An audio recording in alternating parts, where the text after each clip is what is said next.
The honourable member for Calgary-Fish Creek. Thank you, Madam Speaker, Madam Chair. I'd like to rise to support this amendment. It's really, I think, a strong reflection of where we're at. We've had the likes of Moody's, Dominion Bond Rating Service, Standard & Poor's, all take this province down a notch in terms of our credit reliability and our credit rating and our credit costs as we go forward. We're looking at $57.6 billion accumulated debt by 2019, but that's with highly optimistic views on the price of oil. And I think if we had some calculations in this House the other day that we might be off by $2 or $3 billion if the energy prices do not rebound and do not reflect the projections that this government has put in place on those as well. We have a possibility of stranded capital compensation for shutting down coal by 2032, 2030, and those are estimated at between $3 and $16 billion on top of that. We have other possible costs and expenses, unbudgeted expenses, sadly, things like the Fort McMurray fire, which could cost us $500 million or more once compensated. Madam Chair, that takes us up to close to $70 billion by the end of 2019. And I've done some quick calculations. That works out to roughly $16,000 per man, woman, and child. But the average size of a household in Alberta is 2.6 people. So that works out to about $41,600 per household in Alberta that this province is going to face because of this irresponsible borrowing and no plan to pay it back. Madam Chair, this is the problem here.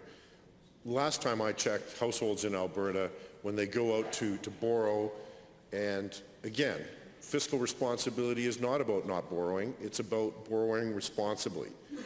And when a household goes out, number one, hopefully they're looking at what they can truly afford, and that modesty guidelines are something that they take into account, whether it's a principal residence to borrow so that they can provide appropriate and affordable housing for themselves, transportation, those sorts of things.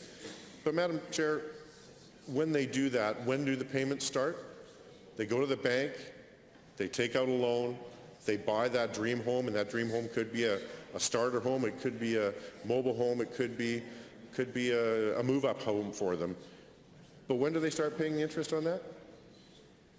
Right away, the next month. That payment comes out of their bank account, and they need to know that they can pay that. Yet they can still put food on the table. They can still put fuel in their cars. That's another issue because it's going to be more expensive for them as we go forward, thanks to this government. They've got to pay their heating, electrical bills. They want to save for their children's education. They want to save for their own retirement. Madam Chair, this is responsibility. This is planning to invest in infrastructure, planning to invest in things, not operations. They're not going to go and buy their groceries on that debt. Hopefully, they're not going to take their mortgage and go and take a second mortgage on to pay for their groceries. But Madam Chair, this works out to the debt that we're looking at, $41,600 per person, is $243 a month. Now, I was looking at some numbers here, and I think that not only are we paying a huge amount of interest on that, increased because of our downgraded credit ratings, but on top of that, Madam Speaker, take a look at the opportunity cost that is lost to Albertans, the ability to save for their children's educations, the retirement, to pay down their mortgages faster so that they can put more money in the bank for themselves in case of an emergency, like a downturn in the economy, so that they have savings that they can draw upon in tough times. That $243 a month could calculate into $100,000, or if they're lucky with their investments, a few $100,000 towards a retirement or towards reduction of other personal debt.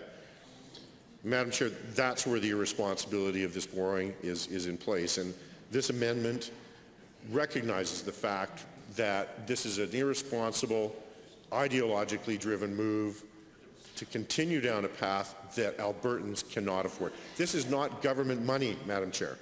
This is Albertans' money, and the sooner we all recognize that in this House, that there is no such thing as government money, there is taxpayers' hard-earned dollars. And those hard-earned dollars Typically, when they have to spend it across their own threshold, or after-tax dollars already, they've paid for their fair share. And what we're doing is we're taking that money they give us and we're spending more, and we're borrowing against that even further so that they will have somewhere between $13,000 and $16,000 per person debt, man, woman, child, and unborn baby in 2019. And that is shameful for us here in this House, Madam Chair. We need to be more responsible with the taxpayers' hard-earned dollars. This is not government money, Madam Chair. This is not ours to take lightly when we are but frugal and humble stewards of those dollars. But we are also here to be very cautious when we borrow on their behalf, and I do not see that in this bill. Madam Chair, I could go on and on with this because, you know what, it makes my blood boil when I look at what this does to future Albertans, to the next generation, to new immigrants we're trying to attract, to new workers we're trying to attract to this province, that we can welcome them with an invoice. You know, Madam Chair, this irresponsibility is something that we have to. This is man, woman, and child. This is low-income men, women, and children. This is senior citizens, men and women. This is their children and their grandchildren. This is not some magical number. This is not people that we can reach into their wallets deeper. This is every man, woman, and child in Alberta, unborn on the day they're born in 2019. And that, Madam Chair, is irresponsible, and that's why I will be supporting this amendment to remove that increased lending, which is irresponsible on the backs of Albertans. Thank you.